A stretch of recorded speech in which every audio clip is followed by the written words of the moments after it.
વરસાદની ધબધબાટીના દ્રશ્યો સુરતના છે, જ્યાંના અઠવા ગેટ, પીપલોદ, ડુમ્મસ સહિતના વિસ્તારોમાં ભારે ઉકળાટ બાદ વરસાદ તૂટી પડ્યો. તોફાની પવન સાથે મેઘરાજાએ ધબધબાટી બોલાવતા રોડ ભીંજાયા. લોકોને આખરી ગરમી અને બફારાથી છુટકારો મળ્યો. 16 જૂન સુધી ગુજરાતમાં ગાજવીજ સાથે વરસાદની આગાહી. ગુજરાતમાં આતુરતાપૂર્વક વરસાદની રાહ જોવાઈ રહી છે. તે પહેલા પ્રી મોન્સૂન એક્ટિવિટીના ભાગરૂપે ગુજરાતમાં વરસાદની સંભાવના છે. હવામાન વિભાગે 16 જૂન સુધી વરસાદની આગાહી કરી છે. હળવાથી મધ્યમ વરસાદ પડી શકે છે. 14 થી સૌરાષ્ટ્ર કચ્છમાં વરસાદ ભૂક્કા બોલાવશે. ત્યારે 16 જૂન સુધી ક્યાં ક્યાં વરસાદની સંભાવના છે તેની વાત કરીએ તો ડાંગ, તાપી, નવસારી, વલસાડ, સુરત, નર્મદા, છોટાઉદેપુર, દાહોદ, મહીસાગર, ભરૂચ, દમણ, દાદરા નગર હવેલી, ભાવનગર, અમરેલી, ગીર સોમનાથ, દીવ સહિત આસપાસના વિસ્તારોમાં વરસાદ પડી શકે છે. इसमें 10 से लेकर 16 जून तक हल्का से मध्यम बरसात का संभावना रहेगा. मेनली आपका गुजरात रीजन का साउदर्न डिस्ट्रिक्ट्स तापी, डांग, नवसारी, वलसाड, दमन, दादरा नगर हवेली. अगले 3 दिन तो ऐसे रहेगा. उसके आगे थोड़ा सा बरसात और भी ज़्यादा एरिया में हल्का से मध्यम बरसात का संभावना बढ़ेगा गुजरात रीजन में. और सौराष्ट्र कच्छ में अगले डे 5 से आइसोलेटेड प्लेसेस में बरसात होने का संभावना रहेगा हल्का से मध्यम. બીજી તરફ ચોમાસાને લઈને ચિંતાજનક સમાચાર આવ્યા છે. ચોમાસું સ્થિર થઈ ગયું છે. આજે સહેજ પણ આગળ ન વધ્યું ચોમાસું. અરબ સાગરની શાખા 48 કલાકથી સ્થિર છે. હજુ મુંબઈ નથી પહોંચ્યું ચોમાસું. ચોમાસાની અરબ સાગરની શાખા બંધ પડતા વધી ચિંતા. જો કે ગુજરાતમાં ચોમાસાના વિધિવત આગમનની તારીખ 15 જૂન છે, પરંતુ હાલ ચોમાસાએ બ્રેક મારતા ગુજરાતના ખેડૂતોની ચિંતા પણ વધી છે. ચોમાસા પહેલા દક્ષિણ ગુજરાતમાં પૂર આવે એવો વરસાદ ખાબકશે, અંબાલાલ પટેલની આગાહી. ગુજરાતમાં હજુ તો ચોમાસું બેસવાના કોઈ ઠેકાણ નથી. મુંબઈ સુધી પણ ચોમાસું પહોંચ્યું નથી. ત્યારે ચોમાસા પહેલા દક્ષિણ ગુજરાતમાં પૂર આવે એવો ખતરનાક વરસાદ પડવાની આગાહી હવામાન નિષ્ણાંત અંબાલાલ પટેલે કરી છે.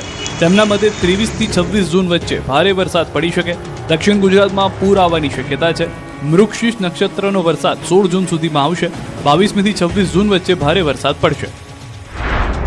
તારીખ 18 થી 20માં વરસાદ થોડો વધુ થવાની શક્યતા રહે છે અને આજના નક્ષત્રનો વરસાદ તારીખ 22 જૂનથી થવાની શક્યતા છે. 23 જૂનથી 26 જૂન વચ્ચે આજના નક્ષત્રનો વરસાદ વધુ થવાની શક્યતા છે. કેટલાક ભાગમાં ભારે વરસાદ થવાની શક્યતા છે. દક્ષિણ ગુજરાતના ભાગમાં ભારે વરસાદ થવાની શક્યતા છે. ધીરે ધીરે દક્ષિણ ગુજરાતના કેટલાક ભાગમાં તો પૂર આવે એવી સ્થિતિનું પણ નિર્માણ થઈ શકે. શાળાઓ, કોર્ટ, એરપોર્ટ બાદ સીએમઓ ઓફિસ અને અમદાવાદ કોર્પોરેશનને ઉડાવી દેવાની ધમકી મળતા ખળભળાટ. અત્યાર સુધી કોર્ટ, સ્કૂલ કે પાસપોર્ટ, પોસ્ટ ઓફિસોને બોમ્બથી ઉડાવી દેવાની ધમકી મળતી હતી, પણ પ્રથમવાર ગુજરાતના મુખ્યમંત્રીની ઓફિસ અને અમદાવાદ કોર્પોરેશનને ઉડાવી દેવાની ધમકી મળતા ખળભળાટ મચી ગયો. ગુજરાતના મુખ્યમંત્રી કાર્યાલય એટલે કે સીએમઓ અને અમદાવાદ મ્યુનિસિપલ કોર્પોરેશનને બોમ્બથી ઉડાવી દેવાની ધમકી મળતા વહીવટીતંત્રમાં દોડધામ મચી ગઈ. મોડી રાત્રે મળેલા એક ધમકીભર્યા ઈમેલમાં બંને મહત્વની સંસ્થાઓને નિશાન બનાવવાનો ઉલ્લેખ કરવામાં આવ્યો, જેથી સંબંધિત વિભાગોને જાણ કરવામાં આવી અને સુરક્ષા એજન્સીઓ તાત્કાલિક હરકતમાં આવી ગઈ.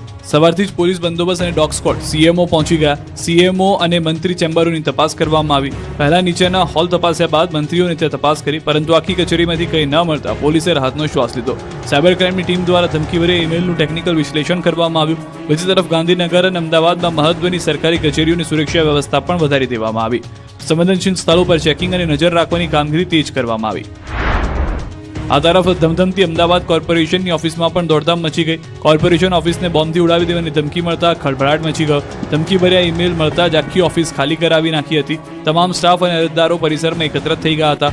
પોલીસની ટીમે કોર્પોરેશન ઓફિસ પર કબજો લઈને મેયર, સ્ટેન્ડિંગ કમિટીના ચેરમેન પણ કોર્પોરેશન ઓફિસે તપાસ આદરી હતી.